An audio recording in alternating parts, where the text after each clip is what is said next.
Welcome to the Reinvention Code. I'm your host, Dorinda Walker. Reinvention isn't random, it has a code.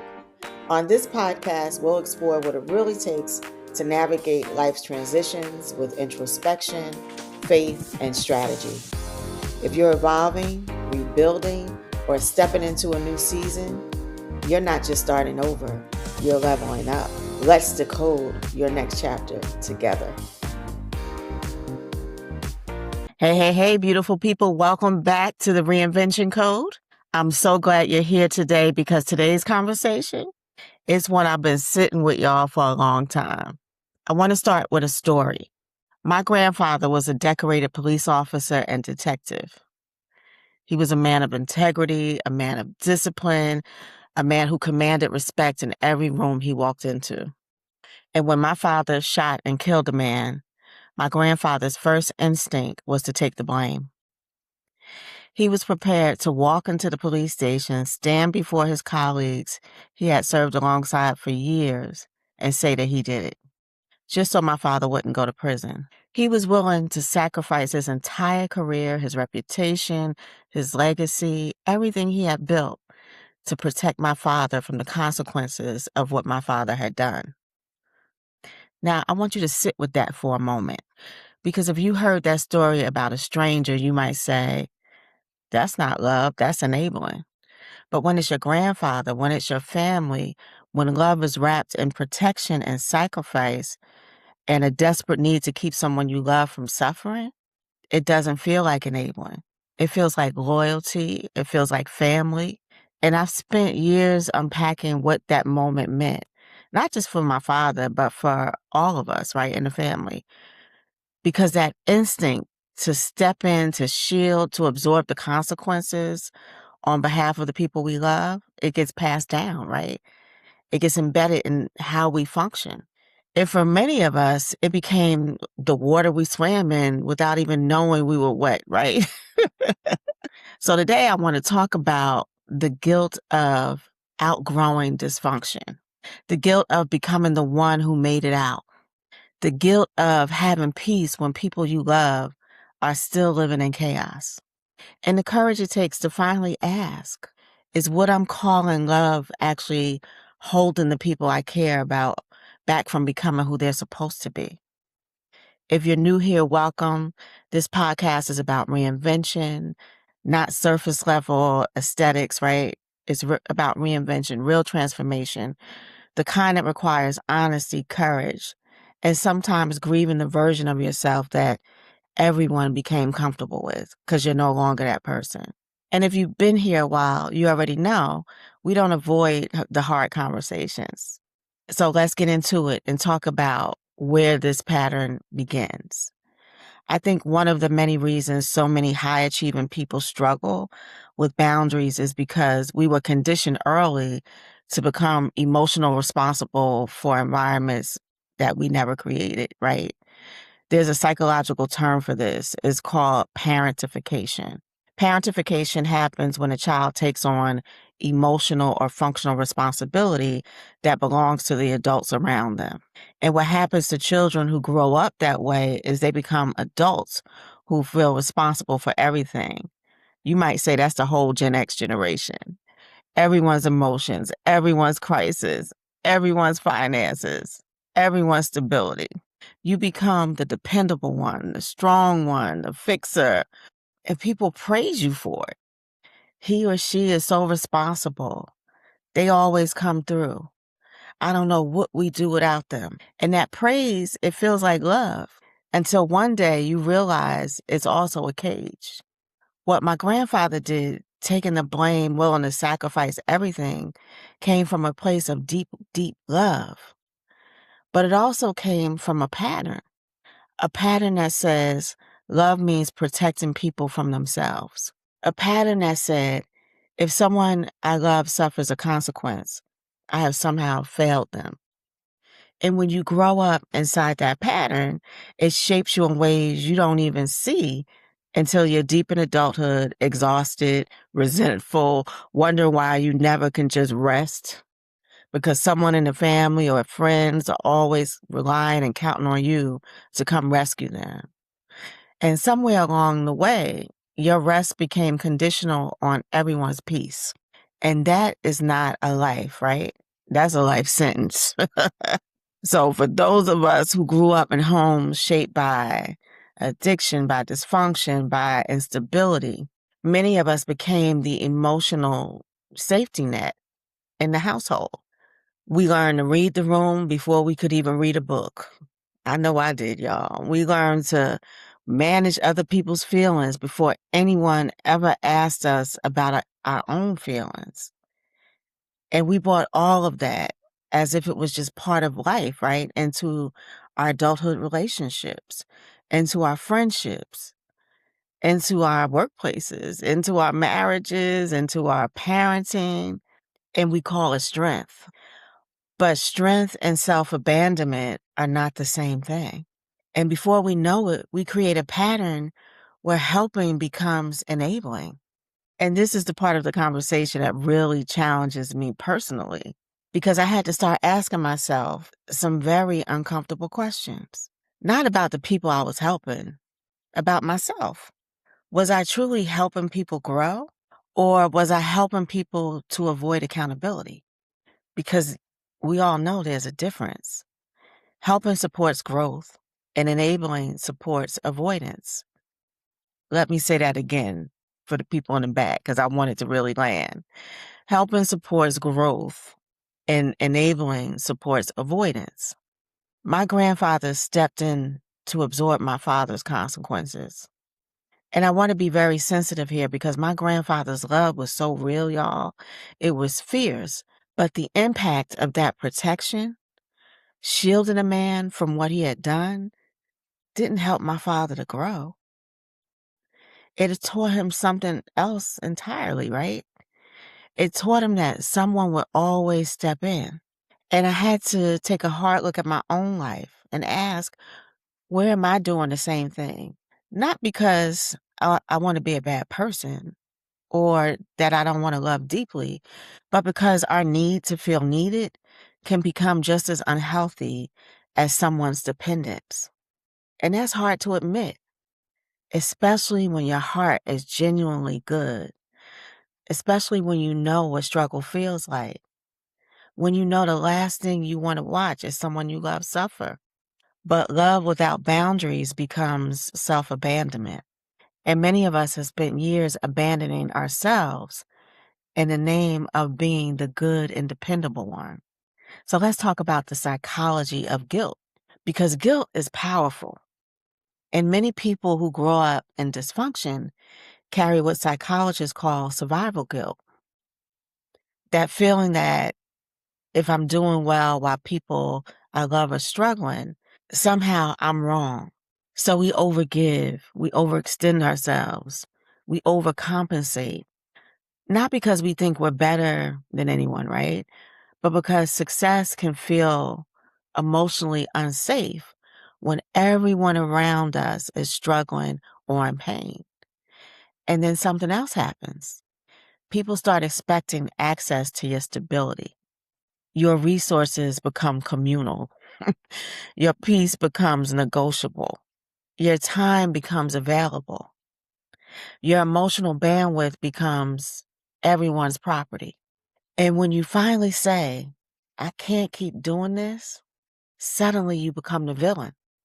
Not because you changed, but because the system changed. And here's what I know to be true. Unhealthy systems do not like disruption. I want to go deeper on accountability because I think this is where we get stuck the most.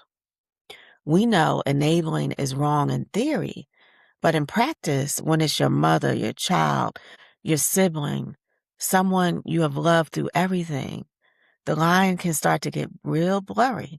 So let's make it concrete. When my mother was in the grip of her crack addiction, I was a young woman pregnant with my first child, my daughter. And I made a decision that I stood on. I told my mother, if you don't get clean, you will never see me or your granddaughter again. And I want you to understand what it costs to say something like that to your mother. Because I didn't feel powerful in that moment. It didn't feel like wisdom. It kind of felt like abandonment. It felt like maybe I was doing my mother harm, but in that moment, I knew I had to protect my daughter above all things. Every instinct I had, every bit of my upbringing that said, you protect your family, you don't walk away, you hold on, was screaming right back at me, right? But I didn't. And my mother knew without a doubt that I meant every word that I said. So she got clean. And years later, she told me, that was the best gift you ever gave me. So sit with that. The thing that felt like cruelty was actually an act of love so deep, it required me to risk everything, the relationship, the closeness, the connection I desperately wanted with my mother in order to tell the truth. You are capable of more than this, Mom, and I refuse to participate in your dysfunction. That is what accountability as love looks like. It's not cold, it's not punishing, it's not cruelty. It is believing in someone's capacity for more and refusing to accept or fund anything less.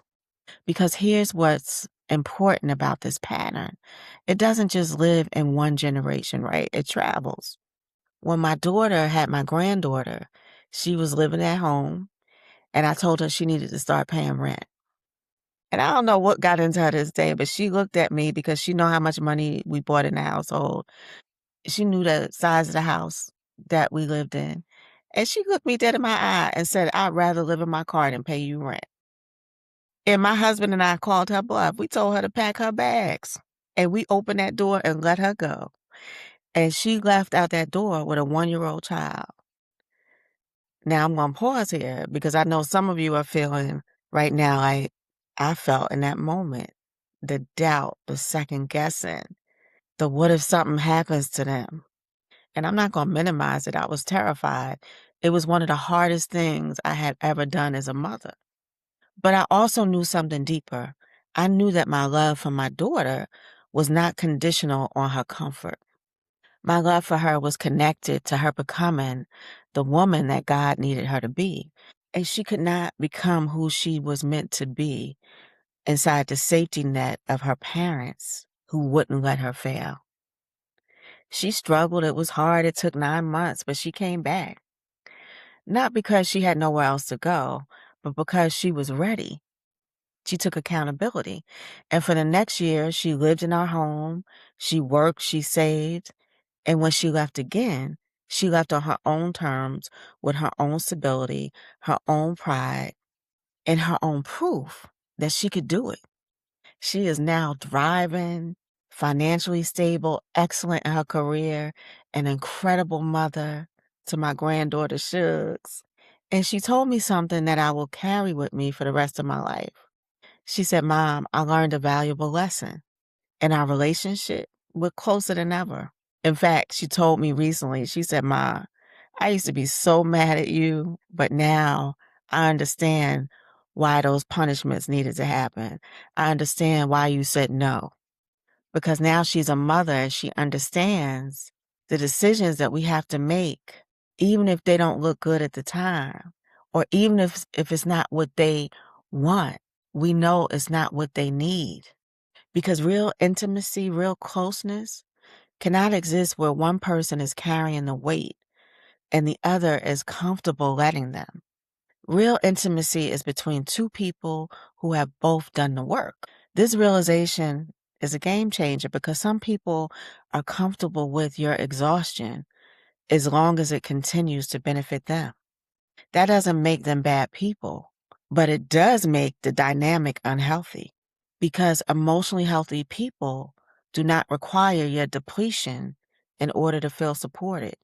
And one of the hardest truths about healing is this. The people who benefited most from your lack of boundaries may resist your healing the hardest. Not because boundaries are wrong, but because boundaries expose dependency. And dependency for a long time has been wearing the costume that looks like love. Here are some signs you've been caught in this pattern, and we all know them. They only contact you during crisis. Your generosity created entitlement instead of growth. You feel drained after almost every interaction. People become defensive when you ask for anything in return. You are carrying adults who are fully capable of carrying themselves, but they've learned they don't have to because you always want to step in. And then there's this one, because you start silently resenting the people who you continuously say yes to. And that resentment matters because resentment is often a signal that your soul is exhausted from betraying itself. And here's what I've learned about the hard truth of outgrowing dysfunction. When you begin healing, not everyone celebrates. Some people experience your healing as abandonment. Oh, you think you're too good now? Oh, you think you're that? You think you're this? Because your dysfunction was convenient for them. The old version of you was easier to access, easier for them to guilt, easier for them to depend on. And when you change the system, it feels like all that is threatening. My grandfather's protection didn't stop my father from living a life of consequences. He went to jail, so all it did was delay them. And somewhere along the way, it modeled for all of us that love means sacrifice. At what point do we interrupt that dysfunctional pattern? Not to be hard or cold or not to punish anyone, right? We love our family and friends, but to finally say, I love you enough to believe you can handle the life that you're creating. And here's what nobody tells you about that kind of love. It costs something. It costs you the illusion of control. It costs you the comfort of being needed. It costs you the identity of being the one who holds everything together. But what you gain on the other side is invaluable. Is yourself and the freedom to focus on you and the purpose that God has for your life. So I want to bring this into leadership for a moment because I see this pattern professionally just as much as I do personally. Some of us lead in the same way we were raised. We rescue underperformers instead of having accountability conversations. We absorb the emotional weight of the entire team. We overfunction, overextend, and overdeliver, and then wonder why we're burned out and why no one around us seems to be growing. Leadership is not about removing consequences from people. It's about creating the conditions for people to rise to their own responsibility. When leaders refuse to set clear expectations and hold people accountable, they create loyalty, but they also create dependency. And dependent teams do not grow, right? They wait to be carried. The best thing I ever did as a leader and as a mother was decide that my job was not to make things easy. My job was to make people capable. And there's a difference. So let's close with my reinvention codes for this episode. Reinvention code 1. Generosity without boundaries is self-abandonment disguised as love. Reinvention code number 2. Helping someone avoid the consequences of their choices is not always kindness. Sometimes it's the most expensive thing you can do to them. Reinvention code number 3. Guilt is not always evidence that you are wrong. Sometimes guilt is evidence that you're finally changing. You're disrupting the pattern. Number 4. The people who benefited most from your lack of boundaries may resist your healing the most. And that resistance is information, not instruction. And number 5. You are not required to destroy your peace in order to prove your love. We've been taught, especially women, that our nurturing nature requires us to be the strong ones, that our value is measured in how we give and how little we require in return. And that's not love. That's a trauma response. And we pass it down, right? To our daughters, to the people around us. Real accountability is an act of faith. It says, I believe you are capable of more than you're settling for. So before we go, I want to leave you with this. You can love people deeply and still say no. You can support people and still require them to be accountable. You can have compassion without becoming someone's emotional life support system. My grandfather loved my father with everything he had, and I honor that love. But that love without accountability created a pattern that didn't require my father to stand on his own as a man, and it didn't model accountability or ownership. And that was a pattern. So it didn't just happen after my father shot somebody. It happened way before that. And somewhere in that gap between what my grandfather intended and what my father became, I learned a lesson to be the one who disrupts the inheritance of dysfunction. My mother's addiction could have consumed everything, but she had the strength that was always inside her. She just needed someone to stop removing the consequences long enough for her to find it. And I think about that often as a mother because one of my greatest fears that I carry, and I'm sure any conscious parent carries, is the thought of leaving this earth knowing that our children were not prepared for it. Not because they weren't loved, but because they were loved in a way that kept them comfortable instead of capable. There's no amount of money, no size of house, no inheritance that you can leave a child that will substitute for the internal foundation of knowing I can handle things. I've done it. I've survived. I'm stronger. No one took that away from me. Because the goal of parenting was never to be needed forever. The goal was always to become unnecessary, to work ourselves out of the job. And every time we shield our children or loved ones from a consequence they earn, we are quietly and lovingly, but unknowingly, stealing from their future selves. I don't want to leave a legacy of a family full of people I rescued. I want my legacy to be a family full of people who discovered what they were capable of because I believed in them enough to let them find out. So remember this, your healing is not a betrayal. Your boundaries are not cruelty. And your success is not something that you need to make up for or feel guilty about.